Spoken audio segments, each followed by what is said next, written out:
Welcome to Playing with Fire podcast. I'm Bryan Spitulski, ex-firefighter, current fire investigator for about 25 years. I'm sitting here with Captain Chuck Butler, a retired Modesto Fire Department captain, my old captain, also a hazmat captain. Chuck and I go way back. We've had many calls together, some of them pretty exciting, had a lot of fun, and we had some pretty traumatic calls together. So we're going to have a conversation today about a lot of that, and hopefully it's entertaining to you guys. Most importantly, I think it'll be a little bit therapeutic for both of us, since we were both involved in a call that was very traumatic, and we still have issues with it today. So Captain Chuck Butler, welcome. Thank you for having me. I am so happy to have you here. I can't tell you. It has been a while. Yeah. When you and I had lunch the other day, that was just something. I couldn't believe it was almost 2 hours that we sat there and talked. Thank you for doing this, and I appreciate you having me on. Very, very honored. So tell me a little bit about your career. When did you start as a firefighter? I started in 1982. Boy, I almost 1982. I grew up in a little town called Hanford, and from there I went to college in Visalia for a little bit, for a minute. Then we moved up to the Bay Area and went to school at Chabot College and started my fire science classes, and that's where I met my wife, and it all kind of evolved from there. Took a test all over the Valley and the Bay Area. Modesto called me, and that begins the story. There you go. And what does Kelly do? Kelly is a retired nursing instructor from MJC. Wow. Nursing instructor. Yeah. That's impressive. Yeah. And you have 3 children. I have 3 children. I have a daughter, and I have 2 sons. And most importantly, I got a grandson. Look at that. That's my guy. That's so cool. So cool. So we wanted to talk about some of our interesting calls that we've had in your career. There was something that I didn't know about you when we had lunch the other day, and that you were the first black captain of Modesto Fire Department. Is that accurate? Yeah, it is. Yeah, it is. And it's funny, with all the time that we spent, me and Antoine, we never talked about it. Yeah. But, people of faith say that, God has brought me a long way from where I was to being that. And I got a hard copy, and I wanted to show this to you. Okay. That is me and my brothers. I know, it looks like something out of the Grapes of Wrath, doesn't it? I mean, we'll upload this so y'all can see it. That's that's the way we grew up. We grew up on a farm. I was the youngest of 8. So you're the small one in the picture. I'm the little guy in the picture. And that's kind of how all this started. And moved up the ranks and became captain. Wow. Something I'm very proud of. You should be. Yeah. And we've got a plaque here. Let me grab this plaque really quick. And how did you get this plaque? This was something that was sent to me by a company called In the News from Florida. And I had no idea, but one day, probably about a month or so after I got promoted, this came in the mail, and they said they had heard of this, and they thought it was a good human interest story, and sent that to me, which I remember In the News when I was a kid, but when I got it, I thought, oh, maybe they're sending me something I'd ordered as a kid, and it's finally getting here. Right. So In the News was kind of like, I think we were talking about that public service, I'm just a bill. Yeah, so it was kind of like that on Saturdays. You'd see something like that. Yeah. That's pretty interesting. So now I'm going to set up how Chuck and I got together. Chuck was a captain of the hazmat rig, which was Engine 23, Station 3 in Modesto. Antoine Moore was your engineer. And I was his firefighter starting, I want to say it was like December of 2000. That's when I came on as your firefighter. And there's a story I absolutely remember. I know exactly where we were. It was the first lesson you taught, but it was taught to Antoine as our driver. So in case you guys don't know, you've got the captain who drives in the passenger side front seat. Then you got the engineer who drives the engine, gives us water when we need it, that kind of thing. And I'm the firefighter in the back, and I'm usually behind the captain. So we're leaving Station 3, and we're driving over the creek on El Vista, and you were looking up towards the light at Scenic. And you said to Antoine, you know what that light is? And he was like, yeah, that means I'm supposed to go faster because it's been on a long time. And you go, no, that's called a stale green light. And you should be letting off your throttle now. But he didn't. he hit it. And then the light turned yellow as soon as he started to accelerate. And we went through that light. I'm not going to say that it was red, but it was pretty close. It was pretty close. It was pretty And close. you just, I remember looking in my back shoulder and just looking, and you're just kind of shaking your head. And Antoine goes, yeah, lesson learned. That still sticks with me. And I remember when we would drive, we were such a good crew. I would know when Antoine wanted to change lanes, and I would just tell him, hey, we're clear on this side. There's no problem. I don't know that I had any difficulties with that crew. I loved our crew. Oh, we were great. We had a great time. We were in the station when 9/11 happened. Yeah. I remember Antoine glued to the TV in his room when that second plane hit. And that was crazy. I will remember that forever. And I had to teach. I was assistant instructor out at the academy. We had to go out to the academy because we had all those guys, the trainees that were showing up. And, and it was 9/11. That was a bad day. I can remember coming into the front room, and you guys, they always played tricks. They're always playing tricks. So I figured, they've got some kind of a video here, and they're playing tricks on me. Got it. And I came in, and they told me, look at this, Cap, that we're under attack. And I look over, and I see the expression on their faces, and I think, wow, this is not a joke. Yeah. This is real. Yeah. And, man, that's something that we'll never forget. Another thing I'll never forget is head cheese. If you guys don't know what head cheese is, I suggest you go to the Hog deli. head cheese.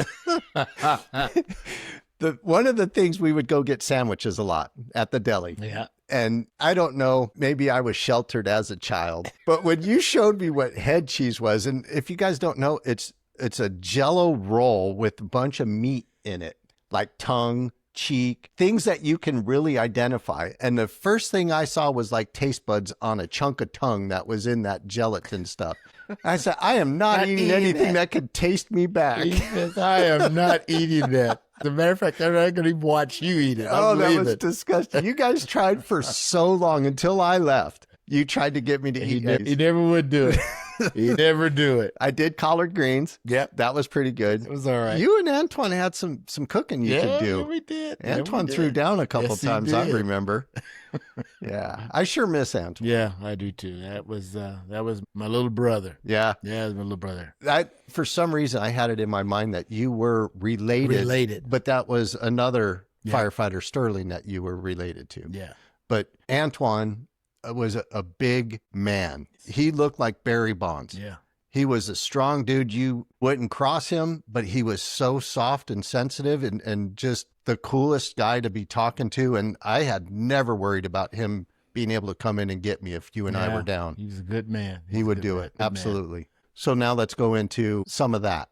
Let's talk about that transition from our kind of our good calls. The one I remember I brought up with you just this morning was that pallet fire. And I want to go there before we go into that accident that changed all of our lives. We were covering Station 8. 8 was still being operated. 8 is the airport fire station. So they had to go somewhere, and we went over to cover for a little bit. While we were there, Consolidated got a fire in a pallet storage place. So it was basically 2-minute run out of the door, went across Mitchell there, and we were at the pallet place. And we came in a different direction than where Consolidated was. I think they were on the north side, and we came in the south side that hadn't burned yet. And I remember this because you took us right into where the pallets were, and the fire hadn't extended to us yet. But where you parked was the perfect spot because he gave us water. I pulled an 1 3/4 inch, and then he got on the deck gun, and he was blasting across the top. And I think you went to the right, and I was just at the length of our hose, and I was spraying. And I remember pausing for just a second, and the smoke made everything orange. I looked back, and Antoine's on the deck gun just blasting away, and you're just walking and looking at sizing up where these pallets were going. And we were cooking because it was a hot day. Antoine wanted to always get on that deck. And he told me, "Can I get that?" Go ahead. Go ahead. It's a power thing, isn't it? Yeah, it was. He was up there just blasting. What does that run? 500 gallons? At least a minute. Yeah. Oh my gosh. If we hadn't had a water supply, we'd have been done. We'd have been out of water immediately. Yeah.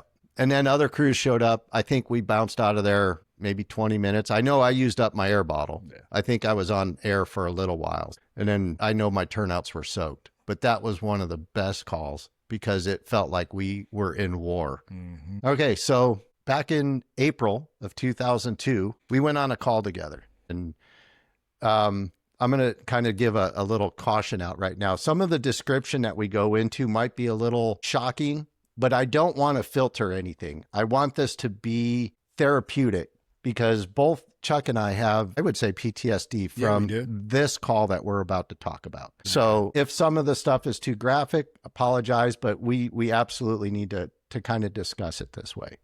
So give us a little setup for this. Back in 2002, we used to do a lot of working with DER, and they had a man that worked there. His name was Ken Eberwine. Ken was one of their best hazmaters and became really close with all of us. He went on a call early in the morning, and as he was crossing, and I can't remember the name of the road now because it's been so long. Las Palmas.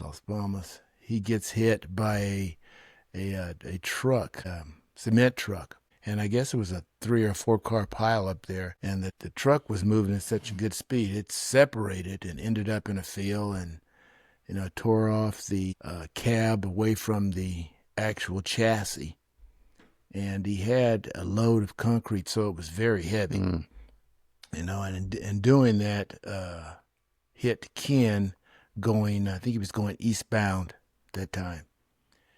And Ken's van set afire, and he was trapped in the vehicle, and consequently perished in that fire. The CHP and everybody else came out, and they moved the other vehicles, and I think some of the people had minor injuries, but Ken remained in the van. And we were at Station 3. I received a call from then our hazmat chief, Dave Grant, and he asked me if me and my crew, since we worked with Ken so closely over the years, would we be willing to go out and extricate him from the van. And I asked Bryan and Antoine if they were willing to do that, and they both agreed. We drove out there, and when we got out there, it was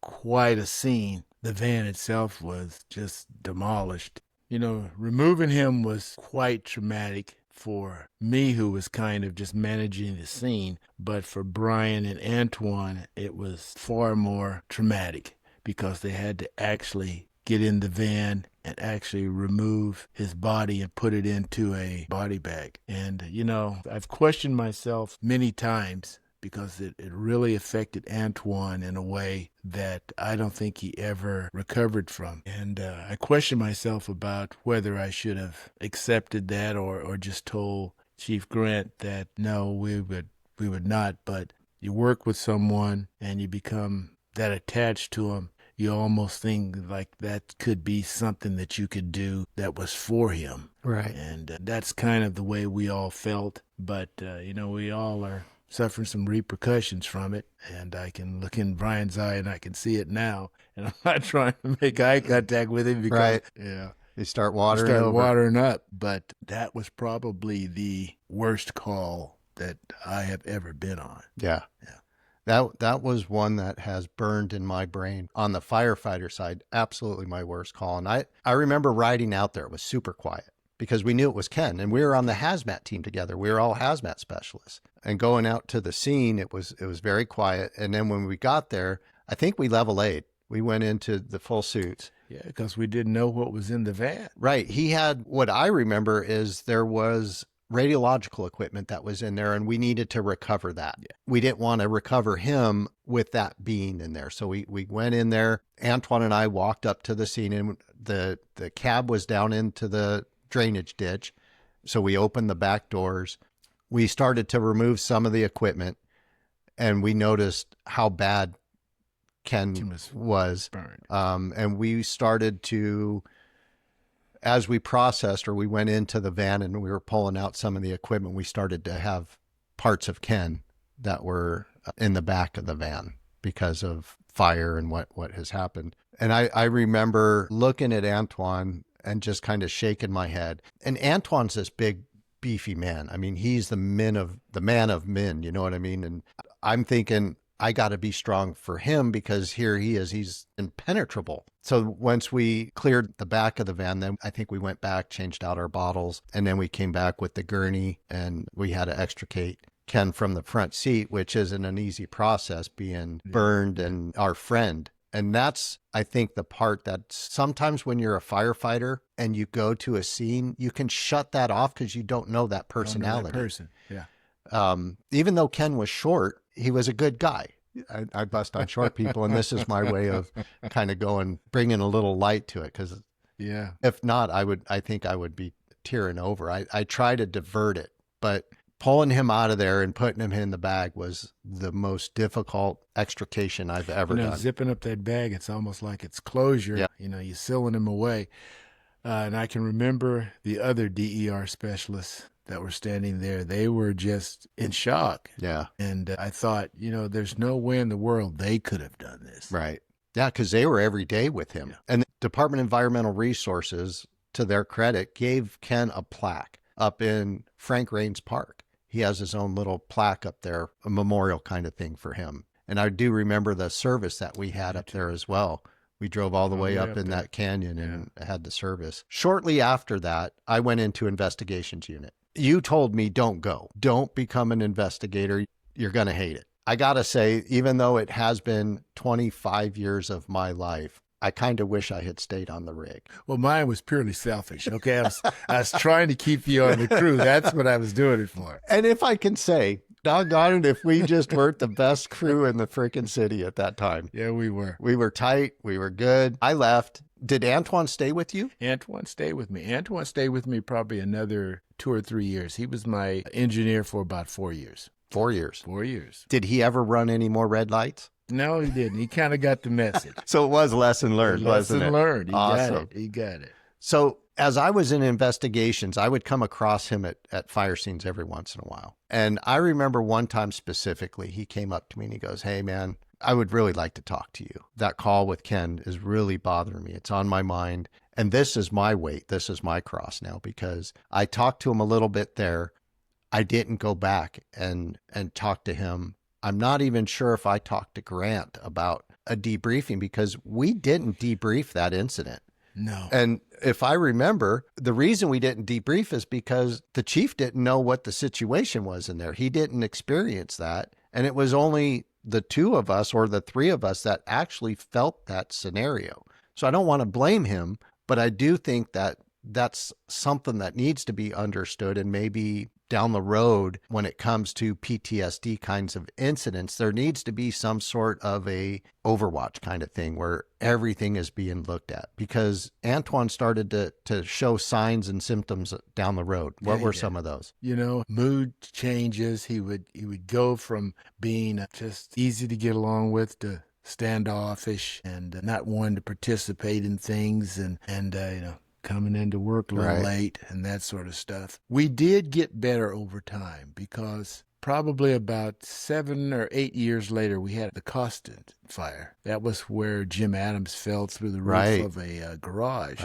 We went in and we rescued him, but shortly thereafter, we had a briefing. So we have evolved. Back in those days, which the fire department has been notorious for having an incident and then we change because of that incident. Right. But back then, there was nothing really thought of that firefighters could have post-traumatic stress. They just thought that was something that a soldier had in wartime. I would believe that police officers have it, nurses have it. 911 dispatchers have it. Dispatchers definitely have it, and all school teachers. I mean, everybody has a little bit of stress in their particular field that actually sends them to that point.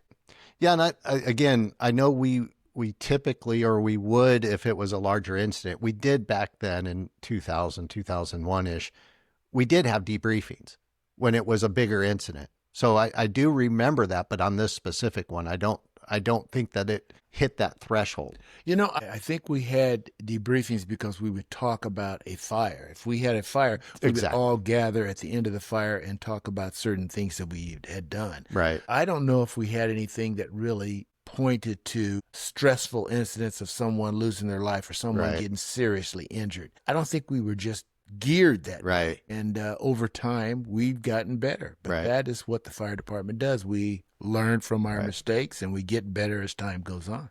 And I think the firefighter a lot of times thinks he has to be tough, Yeah. and he doesn't want to talk about it because it might show weakness. And that's the kind of poison that stays inside of you. I know that for the longest time, I haven't talked about it. I keep it buried up.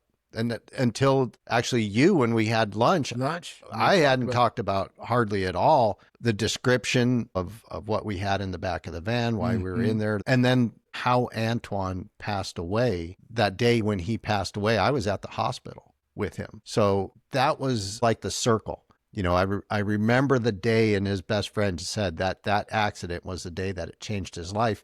Him and Antoine talked about it. He went through some personal problems off of work. And then when he passed away, I think his family was a little at loss because it sounded like they didn't know exactly what had happened. And then a few years, well, actually quite a few years, about 15 years later, I went out and talked to his dad. And that was the first time he understood the whole story. And he was appreciative of it. But I wish I had gone to Antoine and talked to him when he said he was having problems with it. You know, and we both can second guess Right. and look back on some things we should have done. Right. But, you know, that's just how things work out. Right. And luckily enough, we had those times to spend with him. And that's what I care to remember, is all the times that we hung out and the things we talked about, just all the fun times. Yeah. Yeah, I agree. You know, looking back on it, that's a good way to kind of just transition out of that topic with him. Is he was just a great person. He really was. And I wish I had known afterwards what you know of him. You guys were a lot closer than me. You spent many more years with him than I did. But I do have very fond memories of our time there. Being with somebody for 24 hours a day. Learn a lot about it. Yeah. You learn a lot of their quirks and all the fun stuff, and there's stressful times. And I think that we dealt with them in our own ways. I'm glad that you were my first captain after probation, because you were the first one that gave me an average evaluation. And I remember how you just did that on purpose. I'm just average with you. And I thought, oh my gosh. And then it kind of made me strive to do differently. And as I went through, especially up into investigations, but I missed being on the rig, and people ask me a lot of times, would you rather have been on an engine? And I was like, yeah, it was an interesting run. I don't regret any of it. And I gave you an average? You gave me an average for my first eval with What you. a hard ass. I came out of probation. They took me from station 1 out of probation. I was like, okay, you completed your probationary firefighter period. You are now truly a firefighter. Go to station 3. And I walk in and I got Captain Chuck Butler and Antoine, who looked like he was wanting to pull my arms off of my shoulders. Big old beefy dude. And I'm like, oh Lord, what did I do to deserve this? And it turned out to be one of the best crews. It was. We had a great time. You remember those times, and that's probably as a captain, one of the best crews I've ever had. Yeah. Yeah. So when did you retire? Retired in 2011. Okay. And your kids have all grown up now. Yeah. And what are they doing? My daughter, she has a beauty salon in Sacramento. Okay. No children. My son, Brett, which is the middle child, he owns a gym called the Performance Lab, and it's right behind Valley Lexus. Okay. He's been doing that for about 10 years. My son, Brandon, served 2 years in the Air Force. He's come home, and he's now working as a IT tech for people who do hedge funds and that sort of thing. Wow. So he travels back and forth between the Bay Area and LA, and he's doing well. I'm really proud of him. He's the technical one who told me when told him I was going to do a podcast, he goes, "You sure you can do that, Dad?" I can talk. That's all I'm doing. I remember them coming into the station. I know. Oh my gosh. And to think that they're grown up citizens, successful. Yeah. It's crazy to think about it, isn't it? Little kids that were running around, jumping on the engine and all the things that they were doing. Yeah, they're growing up and they're looking me eye to eye. And That's some good stuff. That is. Obviously, you and Kelly did great because you got a boy that went into the military. Yeah. I have nothing but respect for parents that raise their kids to that level where they want to give and get from the services. But me being in the military, how I started my career, I don't think there's anything better. It establishes your discipline, your intestinal fortitude. You become, I think, a better person because of it. Well, I didn't want him to go. I tried to talk him out of it. I did. I tried to talk him out of it. He told me he was going to go in, and he was thinking about going into the Marines. And I said, no way. Your Uncle Anthony was a Marine. Smart call. And I said, either you're going to go into the Air Force, which I would want, or you go to the Navy. Yeah. And he goes, no, Dad. I said, I'll pay for your college, son. I'll pay for your college. He goes, no, Brett got a football scholarship. I want to do this on my own. And you and Mom have taken care of everything. I want to do this on my own. And I couldn't argue with that. Wow. I couldn't argue with that. That's amazing. You know, I would like to offer you to come back, extend an invitation to Absolutely. you, because we're kind of limited on time. I think you and I could really go into one of the topics that is really important to me, the PTSD side of things. Okay. And I think we could help each other go through some of that. I know it's been helpful. Now, the 2 times I've talked to you about it, a little more in depth would be especially interesting. I think it's helping me to be able to converse with somebody who was there and has that feeling and has their own feeling about the exact same call. And that's something I want to work with in the fire service. Is I don't want to see a firefighter take his life because of a PTSD incident. And I know it's still happening. I know of a firefighter just recently who went to his captain at the station and said, I'm feeling really bad about this. And the captain said, suck it up. And he ended up killing himself afterwards. Wow.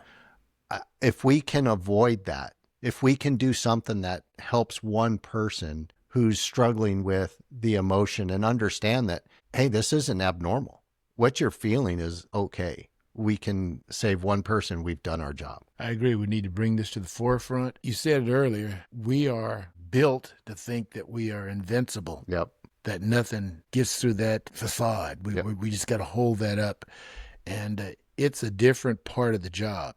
When we're out on the fire ground, maybe so. But once we leave the fire ground, there is something else there that we need to seek help to get this taken care of. And there's no shame in that at all. But absolutely, if we can bring this to the forefront and let people know that firefighters are susceptible to this as well as anybody else, right? I think that's a good thing. And yes, I will come back. Absolutely. Thank you. I've always said firefighters are heroes. Not just being one has been part of that, being able to carry that, saying, yeah, I've gone into fires. We've done stuff that have saved people and we've lost people. Firefighters aren't heroes because of the good things that they've done. I think they're heroes because they go back to work the next day or the next shift after enduring the hell, the loss of life, because for every good one that we have, we've got 10 bad ones and they still go back to work. That's the heroism. I think that's the part that needs to be put out there. Is the cape is when they go back to work the next day. That's when they're the hero. So well said. I've really enjoyed talking with you. Absolutely. This has been great. Again, Chuck, thank you for being here. See you soon. Thank you, everybody, for watching. If you don't mind, rate this podcast, send a review, and subscribe to it if you like it. We've got a lot of other ones coming up and some very interesting topics. So watch out for us. This is going to be a blast. Thank you.